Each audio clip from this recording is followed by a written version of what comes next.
Hello and welcome back. Today we are going to talk about Great Gatsby, Chapter 6. We get to go to another party and we get to see it this time through Tom and Daisy's eyes, which is different than Chapter 3 when it was just really Nick and a bunch of drunk people. Okay, okay, here we go. So the chapter starts. I named it "Everyone's Worst Behavior" because I feel like everybody is kind of on their worst behavior in this chapter. But the chapter starts where we get to know the true background of Gatsby. Up until this point, it's been kind of shady. Like, who is Gatsby really? We know he's been putting on some sort of an image for us or a facade, but we didn't exactly know what was going on. And now we do. He tells Nick the story. What's interesting is that in the timeline of events that happened, so after the tea with Daisy is not when Nick finds out the true history of Gatsby. He actually doesn't find out the real history until chapter 8, but he chooses to tell it to us early. And I want you to think about why that is. Like, why does Nick choose to tell us Gatsby's history now, right after he meets Daisy, as opposed to when he really found out, which was way into chapter 8? So think about that as we read or as we understand or we look at what is happening in Gatsby's past. So his real name is really James Gatz. So it's not J. Gatsby. He shortened James to J, and he changed Gatz to Gatsby. Some scholars think that Gatz sounded Jewish, and that's why Gatsby changed his name to sound a little bit more American. You can just make your own decisions on whether you think that's true. If Fitzgerald made that decision that way because of it, there are some sort of underlying issues with anti-Semitism in this book. We're not going to get into any of those things, but if you feel like doing extra research on this book, that might be something you would want to do and want to look up. Okay, so here it is. It's James Gatz. That was really, or at least legally, his name. He had changed it at 17, and at that specific moment, that witnessed the beginning of his career when he saw Dan Cody's yacht drop anchor over the most insidious flat on Lake Superior. So we have to think about James Gatz J. He's out, he's in Minnesota, and he sees this yacht. He sees Dan Cody's yacht, and this is sort of how it all starts. So the truth about was that Jay Gatsby of West Egg, Long Island, sprang from his Platonic conception of himself. He was the son of God, so he invented just the sort of Jay Gatsby that a 17-year-old boy would be likely to invent, and to this conception he was faithful to the end. Now, Platonic conception is from Plato, and it's this idea that everything has an ideal or a perfect version.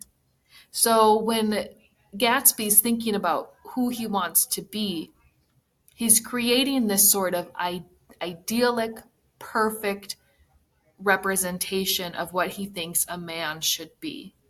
And at this time, he's a 17-year-old boy. So, what type of person that would represent perfection would a 17-year-old be likely to invent? Now, you're 17 right now. So, think to yourself for a moment, like, if you could create the perfect person, like the perfect female the version of you, the adult version of you, or the perfect male adult version of you, what would that person be like? And what would they look like? And what would they do? This is the type of person that Gatsby is creating for himself. Now, there's a word used twice in this description. Can you find it in there? Which word is it? Hopefully you saw it was conception. And because Fitzgerald uses this word twice, I think we should look a little bit more closely at it and see why it was such a perfect use of this word. So conception has a couple of different definitions. One can mean the process of becoming pregnant, right? We usually think about that conception. If you conceive, you have a child, you're pregnant with a child, so involving fertilization or implantation or both. It can mean to have the capacity or function or process of forming or understanding ideas or abstractions or their symbols. And it can mean the sum of a person's ideas and beliefs concerning something. It can mean the originating of something in the mind. So let's think through these for a moment. In what ways was having this idea like being pregnant for young Gatsby? I hope you're thinking to yourself that he had been thinking about it so long and had been creating it himself, that it's almost like a woman like creating a baby and then she like gives birth to it. He's giving birth to this idea of who he wants to be, and he's the person who has formed it, and he's the person who has allowed it to grow and become something. And in what ways was this new version of Gatsby like a symbol? What is the new version of Gatsby a symbol of? And hopefully we're getting the idea that it's this like perfect version of himself. That's that Platonic conception, that it's this idealized version of what a man should be, and if he was that man, what he should be. And then we have, how is this version of Gatsby the sum of young Gatsby's dreams and wants? And when we think about that, it's like everything he's ever wanted, everything he's ever dreamed about, he's sort of adding up into this one idea of a person. So conception really was the right word to use. And we start, looking to see what Gatsby was doing. For over a year, he had been beating his way along the south shore of Lake Superior as a clam digger and a salmon fisher, or any other capacity that brought him food and bed. But his heart was in constant turbulent riot. The most grotesque and fantastic conceits haunted him in the bed at night. And conceits means that it's a thought or a fanciful idea or an elaborate or strained metaphor. So here he was doing like this hard labor during the day, and then at night he would just like dream and daydream and fantasize about all of the things that he wanted, and who he wanted to be, and all of the money he wanted to have, and the social status, and the things that he wanted. And I love that it's haunting him just a little bit. So like, there's a connotation with that haunting him isn't necessarily a good thing. It's almost like he needs to get rid of it in some way. So when he's in there and he's thinking about all of this stuff, he says, a universe of ineffable gaudiness spun itself out in his brain while the clock ticked on the washstand. Each night he added to the pattern of his fancies. So he would constantly be thinking about how great his life could be, and every night he keeps adding to it, making it greater and greater and greater. For a while, these reveries, and reveries is a daydream, provided an outlet for his imagination. They were a satisfactory hint of the unreality of reality, a promise that the rock of the world was founded securely on a fairy's wing. And that's an interesting turn of phrase at the bottom, because if you think about a fairy's wing, like imagine it in your head, I often think of a fairy's wing as being very delicate, even almost see-through to some extent. So how secure is that promise then if it's like a rock on a fairy's wing? And he's sort of living this life, and it's kind of precarious in that way, where he has these big ideas, but they're not really resting on a good foundation. Like, it's going to slip away from him. It's going to drop out from underneath him at any time.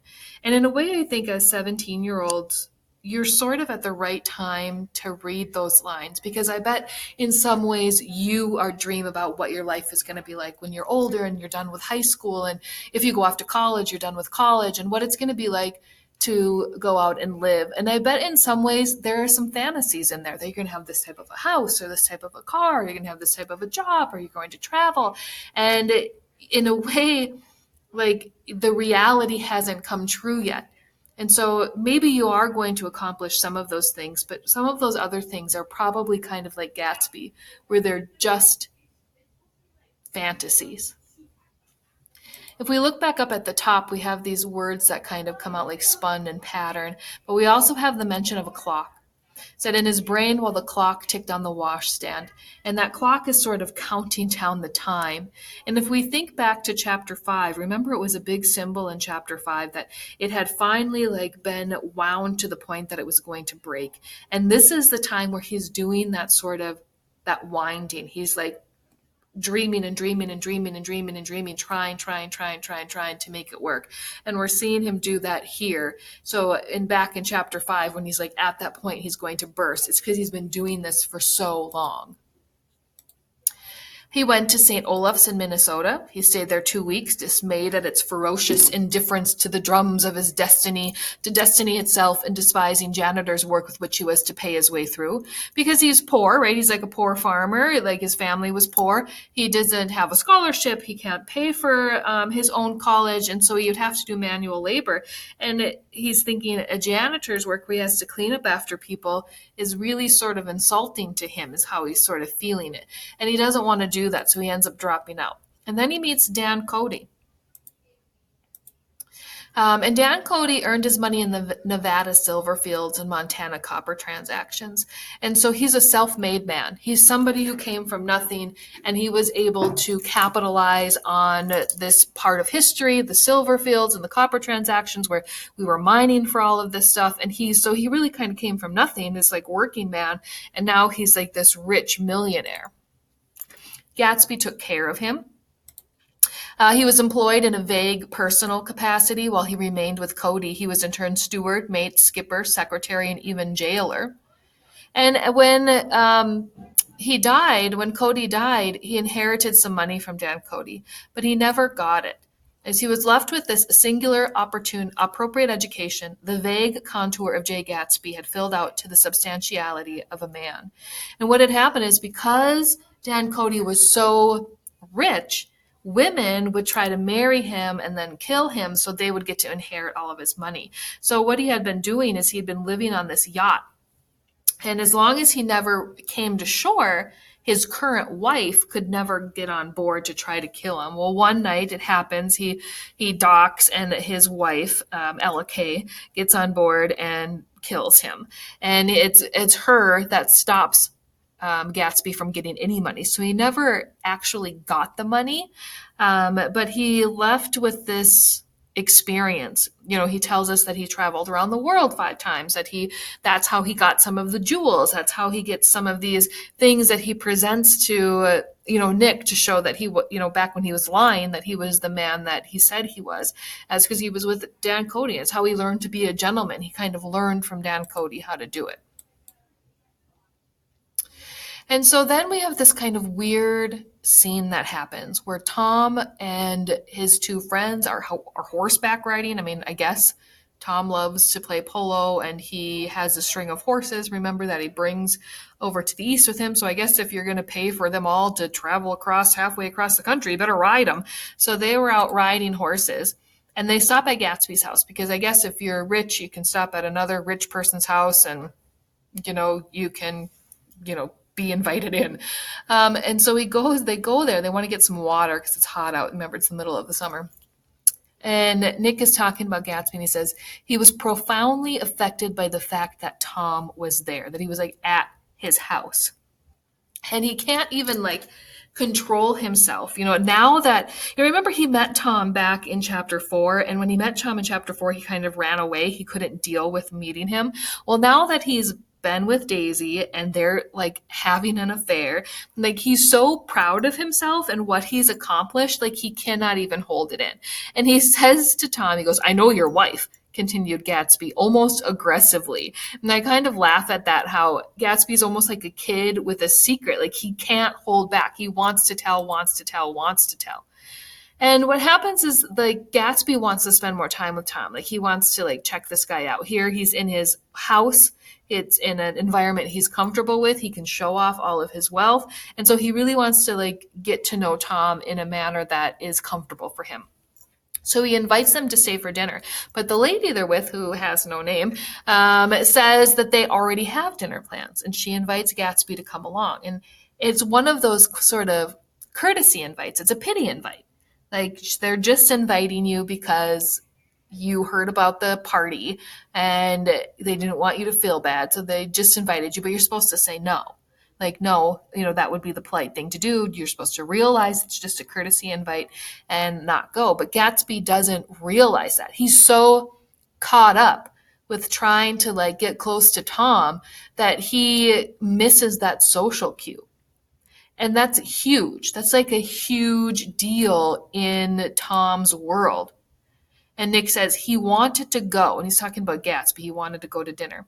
And he didn't see that Mr. Sloan had determined he shouldn't. And he misses that. And because he does, Tom gets super suspicious.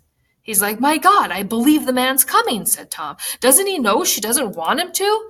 Nick tries to, step in and defend him. But Tom goes on and says, "I wonder where in the devil he met Daisy. By God, I may be old fashioned in my ideas, but women run around too much these days to suit me."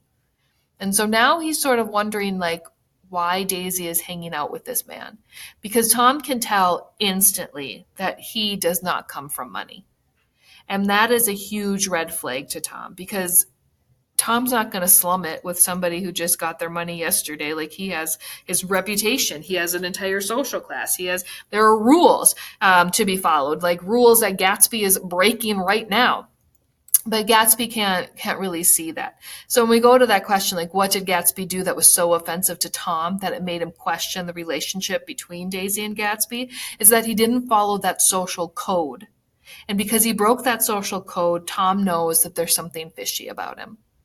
Gatsby, though, can't see it. He doesn't know what he did. I mean, it's kind of the thing Nick knows. Nick can see clearly Gatsby is stepping wrong here, just like Nick could see that Meyer Wolfsheim back in chapter 4 wasn't a great person to be introduced to.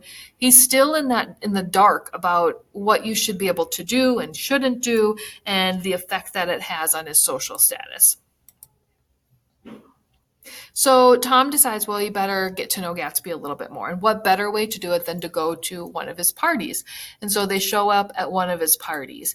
And Nick, even though he had so much fun at the first party, he does not have fun at this party. He says, "I felt an unpleasantness in the air, a pervading harshness that hadn't been there before."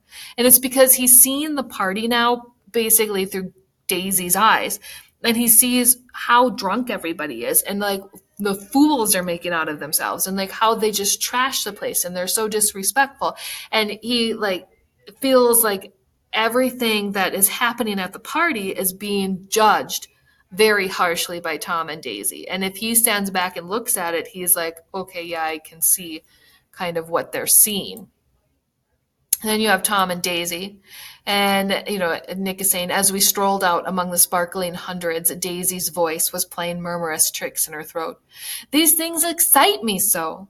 And we have Tom. Tom's arrogant eyes roamed the crowd. So they came out swinging, right? Like, Daisy's got her voice in full throw. She's ready to mingle. And Tom, he's ready to use his physicality to get what he wants here at this party.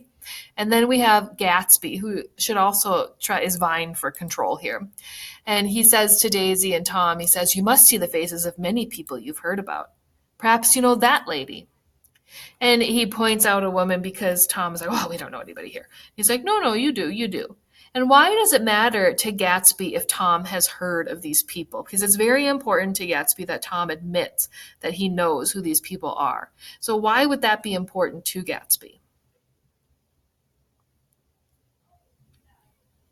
If you think about it, and you're thinking about Gatsby, he wants to impress Tom.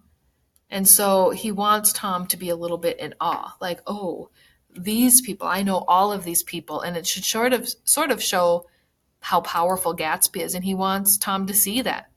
And then he's introducing them to people, and he's like, "Mrs. Buchanan and Mr. Buchanan." After an instant's hesitation, he added, "the polo player." So he gives Tom a title. And he calls him the polo player, which is partly true. He does play polo, but it's not like what he is. He's not like an athlete that just makes money playing polo. He's like the richest person in the universe, and he has a lot of reputation in social class. And Gatsby sort of boils it down to this one phrase, the polo player, which of course Tom doesn't like at all. He goes, "Oh no," objected Tom quickly, "not me." But evidently the sound of it pleases Gatsby, for Tom remained the polo player the rest of the evening.